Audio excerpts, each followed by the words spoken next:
በተለያዩ ጊዜያት በማህበራዊ ሚዲያው እጅግ መነጋገሪያ ከሆኑ ሰዎች መሃል ዋንቲያ ሰለሞን አንዷ ናት። ዋንቲያ ገና በ13 ዓመቷ ልጅ የወለደች ልጅ በሚል ከህዝብ ጋር ከተዋወቀችበት ጊዜ ጀምሮ በተለያዩ ድርጊቶቿ እንዲሁም አነጋጋሪ ፎቶዎቿ ትታወቃለች። ዋንቲያ ሲባል ስቲቭ፣ አብሪሎ፣ ዳኒ ሮያል የሚባሉ ሰዎች አብረው ይነሳሉ። ከሰሞኑ ደግሞ በከፍተኛ ተስፋ መቁረጥ ውስጥ ሆና በእንባ ታጅባ ህይወት እንደደከመቻት በሰራችው ቪዲዮ ገልጻለች። ምንም እንኳን የብዙዎችን ቀልብ የሳበው ይህ አሳዛኝ ቪዲዮ ስር ለዚህ ያደረሳት ምክንያት ሆነ የገጠማትን ክስተት ባትናገርም ይህ ቪዲዮ በርካታ ሚስጥሮችን ይዟል። ለመሆኑ ዋንቲያ ከወትሮ በተለየ መንገድ አምድራ እንድታለቅስና ህይወቷን እስክትጠላ ድረስ ያደረሳት ዋነኛ ምክንያት ምን ይሁን? ከህዝብ የተሰበሰበላትን ገንዘብ ካላካፈልሽኝ የሚለው አጎቷ ወይስ ከልጇ ጋር የተገናኘ የሚለውን አጣርተን በዚህ ቪዲዮ ይዘንላችኋል። ለዚህ የዋንቲያ ተስፋ መቁረጥ በርካቶች የየራሳቸውን መላምት ቢያስቀምጡም አንድ በልጇ እያስፈራራት ያለ አደገኛ ሰው እንዳለ ይነገራል። ይህ ሰው ታዋቂ ዝነኛ እንደሆነም ያልተረጋገጡ መረጃዎች እየወጡ ይገኛሉ።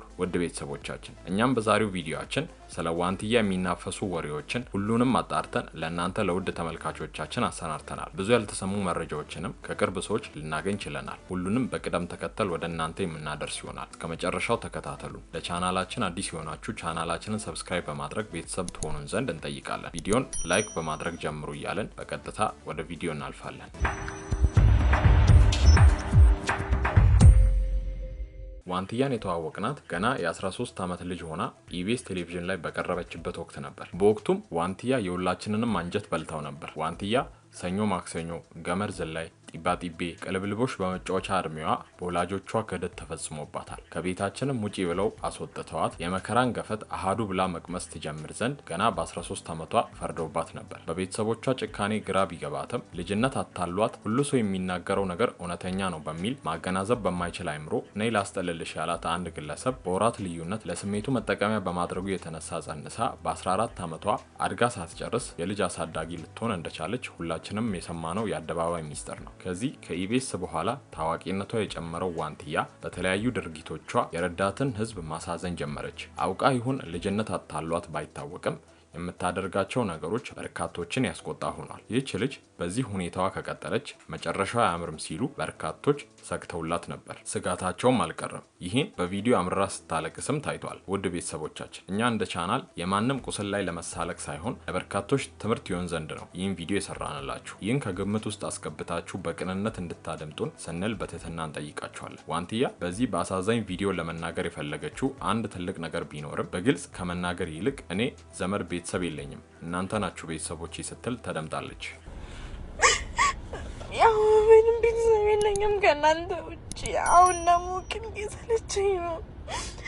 ህይወት መግፋት ራሱ ከብዶኛል። ህይወቴ ከብዶኛል። ይህ ደግሞ አንድ የገጠማት ከባድ ነገር እንዳለና እንደ ቤተሰብ የሚቆምላት ሰው እንዳጣች ፍንጭ ይሰጣል የሚሉ ጥርጣሬዎችን የሚያስቀምጡ ሰዎች ተመልክተናል። ታዲያ አንዳች ነገር ባይገጥማት ከዚህ በፊት በቅንጡ ሆቴሎች በቅንጦት የምታሳልፍ ልጅ በአንዴ እንደዚህ የህይወትን ትርጉም አጣው ስትል አትደመጥም ሲሉ ሀሳብ ሰጪዎች ተደምጠዋል። በእርግጥ በአንድ ወቅት በርካታ ብሮች ከኢቢኤስ ቴሌቪዥን በኩል ተሰብስቦላት በነበረ ጊዜ አንድ አጎቷ ነኝ የሚል ሰው ብሩ እንድትሰጠው በተደጋጋሚ ያስፈራራት እንደነበረ የሚታወስ ነው። በተመሳሳይ ሁኔታ ይህን አሳዛኝ ቪዲዮ ካለቀቀች በኋላ በርካቶች የቀድሞ ስህተቶቿን በማንሳት ሲሰርቧትና ሲያሸማቅቋት ተመልክተናል። ሰውን በትላንቱ መውቀስ ቀላል ነው፣ መረዳት ግን ከባድ ነው። ዋንቲያ በቀድሞ ህይወቷ ያለፈችበትን ነገር እያስታወሱ በአደባባይ መስደብ ሰውን ወደ መፍትሄ ያመራው ቁስል ብቻ ነው የሚጨምረው። ውድ ቤተሰቦቻችን አሁን ላይ ስህተቷን ለማረም እየሞከረች ያለችን ሴት እንዲህ መግፋት ትክክል ነውን? እናንተስ ምን ትላላችሁ? ሰው በትላንቱ ሊከሰስ ይገባዋል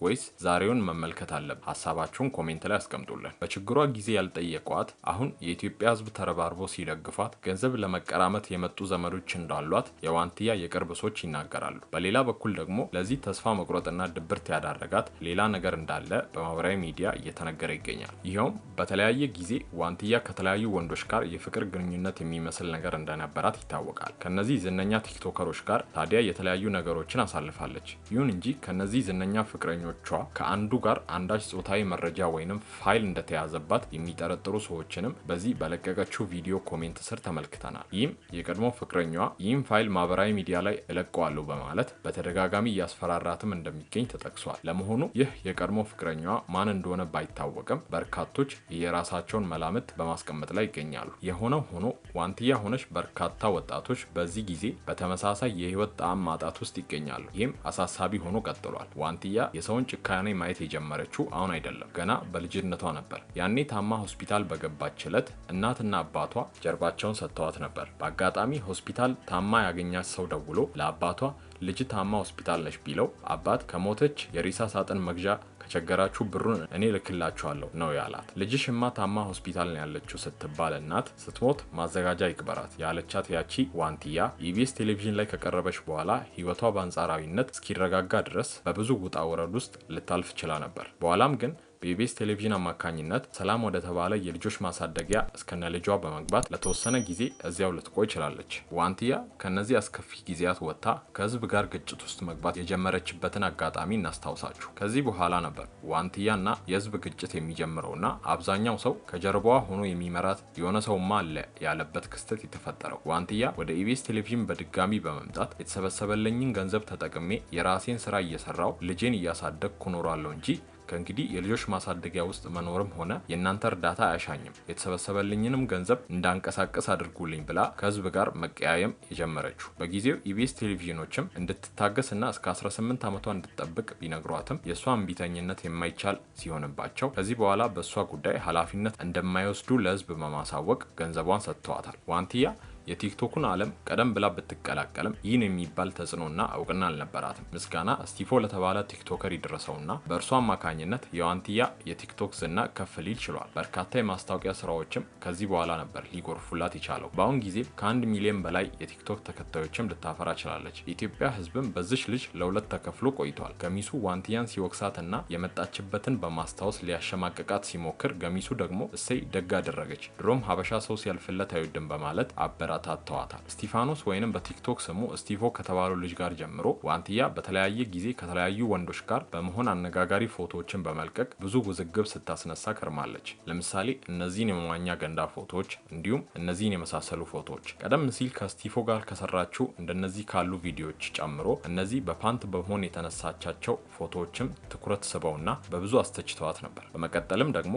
አብርሃም ወይንም በቲክቶክ ስሙ አብሪሎ ከተባለውና በርካታ ተከታይ ካለው ልጅ ጋር ፍቅር የሚመስል ነገር በመጀመር በማህበራዊ ሚዲያው አነጋጋሪ ልትሆን በቅታለች። ምንም እንኳን ዋንትያና አብሪሎ ፍቅር ጀምረናል ብለው የነበረ ቢሆንም አብዛኛው ሰው ግን እንደከዚህ ቀደሙ ሁሉ ድራማ ነው፣ እንደለመደችው ልትደበረብን ነው ሲሉ ተደምጠው ነበር። በሌላ በኩል ደግሞ አብሪሎ የተባለው ቲክቶከርም የዋንትያን መነጋገሪያነት ተጠቅሞ ሊፈመስባት እንጂ እውነተኛ አፍቃሪ አይደለም፣ እንዲሁም ሴቶችን በማጫወት የሚታወቅ የለየለት አለሌ ነው የሚሉም አልጠፉም ነበር። በጊዜው በርካቶችም እንደፈሩት ብዙም ሳይቆዩ ነበር ተለያይተናል ሲሉ በሌላ ቪዲዮ የመጡት። አሁን ታዲያ በዚህ ስሜት ውስጥ ሆና ህይወት ደክሞኛል፣ ተስፋ ቆርጫለሁ እያለች በአሳዛኝ ቪዲዮ የመጣችው ዋንትያ ብቻ ሳትሆን ብዙ ወጣቶች በዚህ ግራ የመጋባት ስሜት ውስጥ ይገኛሉ። ለሁሉም ነገር ፈጣሪ መልስ አለውና ወደ ፈጣሪ መጠጋቱ መፍትሄ ነው እያለን የዛሬውን ቪዲዮ እዚህ ጋር እናበቃለን። በቀጣይ በሌሎች ቪዲዮዎች እስክንገናኝ ቻናላችንን ሰብስክራይብ እና ሼር በማድረግ ቤተሰብ ትሆኑን ዘንድ እንጠይቃለን። በሌላ ቪዲዮ እስክንገናኝ በሰላም ቆዩ።